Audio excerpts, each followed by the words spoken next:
صل علی رسول الکریم اما بعد فاعوذ باللہ من الشیطان الرجیم بسم اللہ الرحمن الرحیم لیس کمثلہ شیء وہو السمیع البصیر۔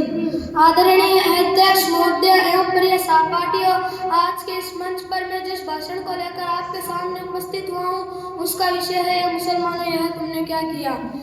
जनाब डॉक्टर पंडित दयाल शर्मा की जब कुरान और मुसलमानों के बीच लगभग 37 साल पहले लिखी गई एक कविता जो इस समय के मुसलमानों को आईना दिखाने के लिए काफी है, कृपया ध्यान से सुनिए। कर्तव्य की किताब थी मौसी किताब बना दिया, समझने की किताब थी पढ़ने की किताब बना दिया, जिंदों का नियम थी मुर्दों का सिद्धांत बना दिया, जो ज्ञान की किताब थी अशिक्षितों के हाथ दबा दिया, तस्कीरे संसार का आदेश देने आई थी सिर्फ मदरसों का पाठ्यक्रम बना दिया, मर्द समाज को जिंदा करने आई थी सिर्फ मुर्दों की मौत पर लगा दिया। सच आज मुसलमानों ने कुरान के साथ मजाक किया, कुरान को समझने के बजाय आज मुसलमानों ने कुरान को मौत की किताब बना डाली। आज मुसलमान तावीज़ जैसे गंदे कपड़ों में लपेटकर कुरान के साथ अन्याय किया है।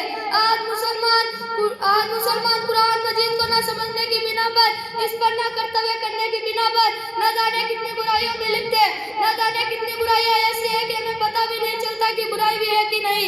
और एक स्थान पर नबी सल्लल्लाहु अलैहि वसल्लम का कथन है, तरक्तु फीकुम अमरैन लौ तदिल्लु मा तमस्सक्तुम बिहिमा किताबल्लाहि व सुन्नत नबी, कि मैं तुम्हारे दरमियान दो वस्तुएं छोड़कर जा रहा हूँ, अगर तुम उन्हें जरूर पकड़े रहोगे तो कभी कदाचारी ना होगे, और वो है कुरान और दूसरी मेरी सुन्नत।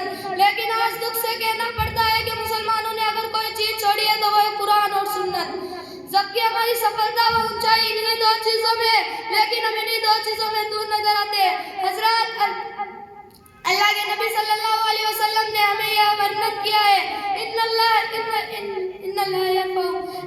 यरफ़उ बिहाज़ल किताब अक़वाम व यज़उ बिआख़रीन, बेशक अल्लाह ताला इस किताब यानी कुरान के जरिए कुछ लोगों को उच्चतम करता है और इसी पुस्तक के जरिए कुछ लोगों को गिरा देता है। कुरान के जरिए समान और ऊंचाई, जिन व्यक्तियों और जिन समाज ने कुरान की शिक्षा को अपनाया, कुरान को अपनी जिंदगी में लाए, उनके लिए अल्लाह ने समान सर ऊंचाई और कामयाबियों का वादा किया है। इतिहास में अनेक उदाहरण है, जब कोई समाज कुरान में रोशनी में ऊंचाई के रास्ते तय करता है तो सहाबाए कराम और इब्तिदाई मुसलमान